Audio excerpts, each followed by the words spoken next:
Welcome to my humble abode, darlings. Come in out of the rain and get comfortable. I have a story to tell you, and I hope you enjoy. If you do, be sure to like, comment, and subscribe.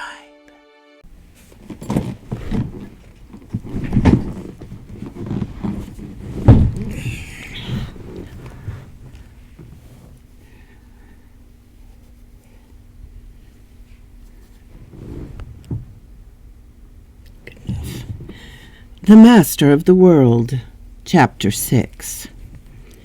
The First Letter. After leaving Mr. Ward, I returned to my home in Long Street. There had been plenty time to consider this strange case, uninterrupted by either wife or children. My household consisted solely of an ancient servant, who, having been formerly in the service of my mother, had now continued for 15 years in mine. 2 months before, I had obtained a leave of absence. It had still 2 weeks to run, unless indeed some unforeseen circumstance interrupted it. Some mission which could not be delayed.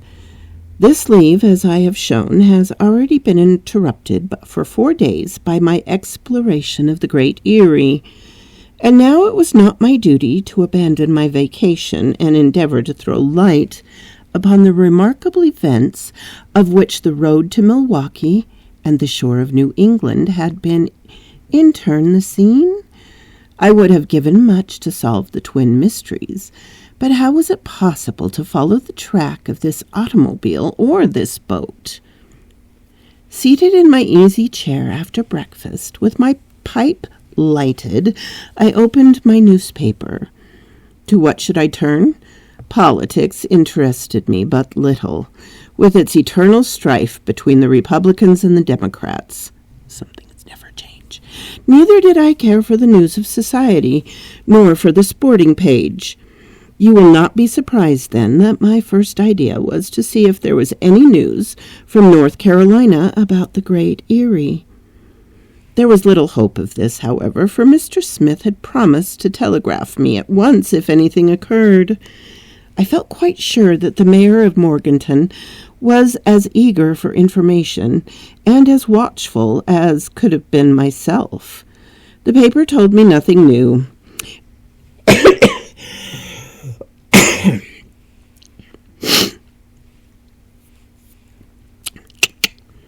It dropped idly from my hand, and I remained deep in thought. What most frequently occurred to me was a suggestion of Mr. Ward that perhaps the automobile and the boat which had attracted our attention were in reality one and the same. Very probably, at least, the two machines had been built by the same hand, and beyond doubt these were similar engines, which generated this remarkable speed, more than doubling the previous record of earth and sea. "The same inventor," repeated I. Evidently this hypothesis had strong grounds. The fact that two machines had not yet appeared at the same time added weight to the idea. I murmured to myself, after the mystery of the Great Erie comes that of Milwaukee and Boston. Will this new problem be as difficult to solve as was the other? I moved idly that this new affair had a great resemblance. I noted idly that this new affair had a general resemblance to the other, since both menaced the security of the general public. To be sure, only the inhabitants of the Blue Ridge region had been in danger from an eruption or possible earthquake at Great Erie, while now every road of the United States, or along every league of its coast and harbors, every inhabitant was in danger from this vehicle or this boat, and with its sudden appearance and insane speed. I found that, as was to be expected, the newspapers not only suggested but enlarged upon the dangers of the case. Timid people everywhere were much alarmed. My old servant, naturally credulous and superstitious, was particularly upset. The same day after dinner, as she was clearing away the things, she stopped before me. a water bottle in one hand, the serviette in the other, and asked anxiously, "Is there no news, sir?" "None," I answered, knowing well to what she referred. "The automobile—" Why am I giving her an English accent? "The automobile has not come back." "No." "Nor the boat?" Not the butt.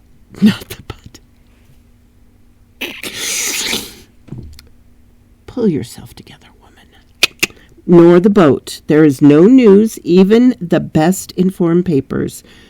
"But your secret police information?" "We are no wiser." "Then, sir, if you please, what use are the police?" It is a question which has fazed me more than once.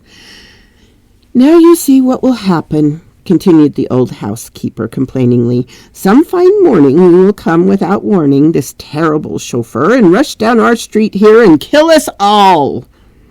"Good. When that happens, there will be some chance of catching him." "He will never be arrested, sir." "Why not?" "Because he's the devil himself, and you can't arrest the devil." Decidedly, thought I, the devil has many uses, and if he did not exist, we would have to invent him to give people some way to explaining the inexplicable. It was he who lit the flames of the Great Erie. It was he who smashed the record in the Wisconsin race.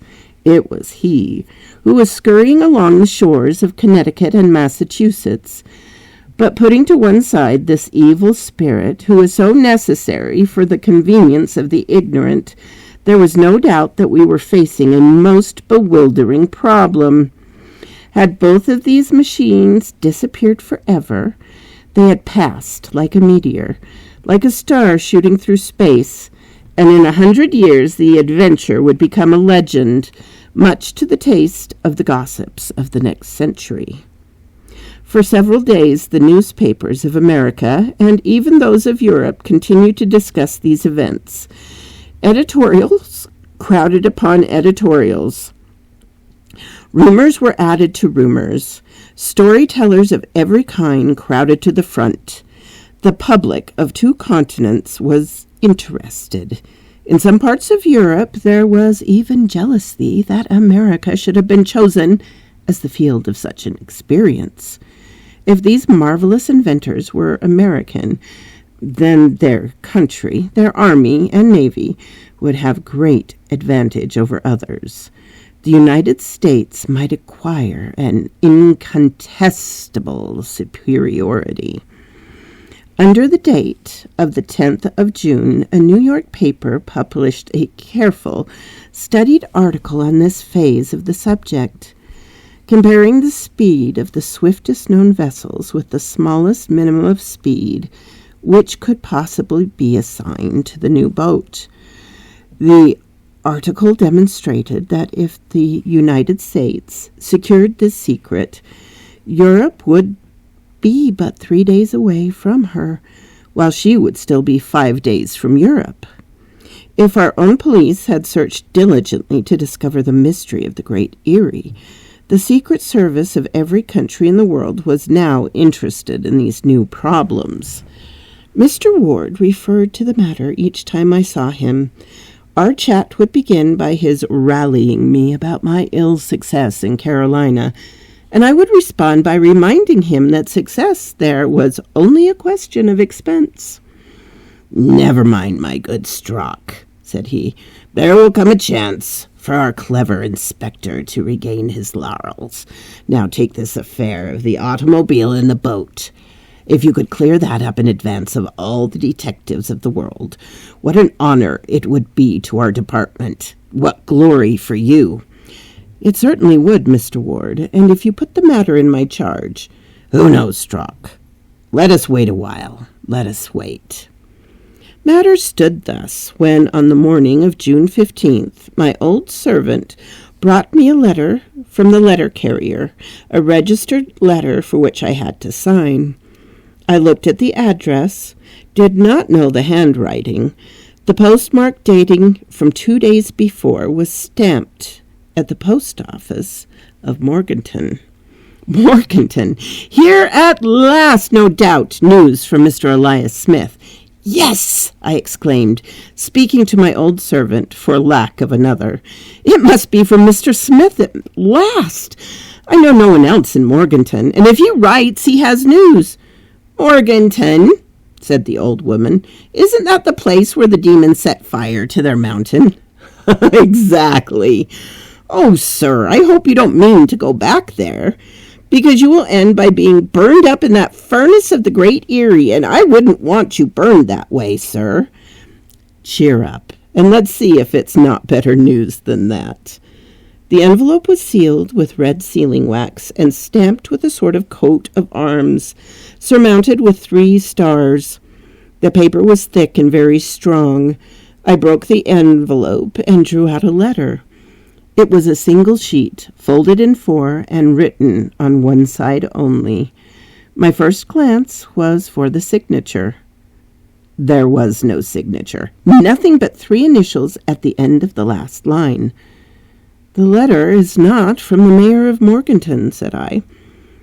Then from whom? Asked the old servant, doubly curious in her quality as a woman and as an old gossip.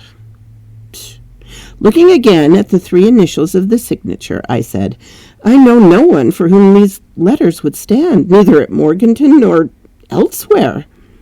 The handwriting was bold, both upstrokes and downstrokes very sharp, about 20 lines in all. Here is the letter, of which I, with good reason, retained an exact copy. It was dated, to my extreme stupefaction, from that mysterious Great Erie.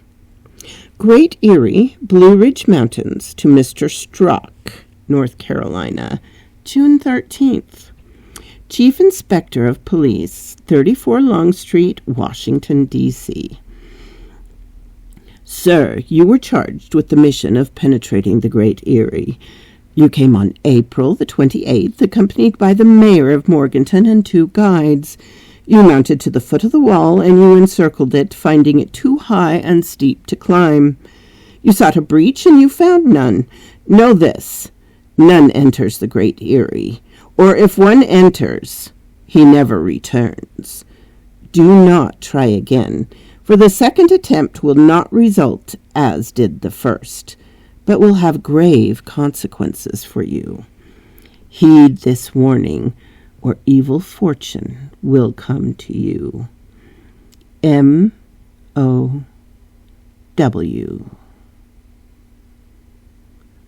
So quoth this raven. It's so interesting to be reading these 2 books at the same time. 2 very interesting anti-heroes with very different takes on watching what they see as a crumbling and immoral world. I've considered both actions in our modern day. Of course, I could do neither, but one is to hide away and find a world of your own, as Nemo did, or, I guess spoilers, huh, darlings? Well, have a lovely day anyway. Bye-bye.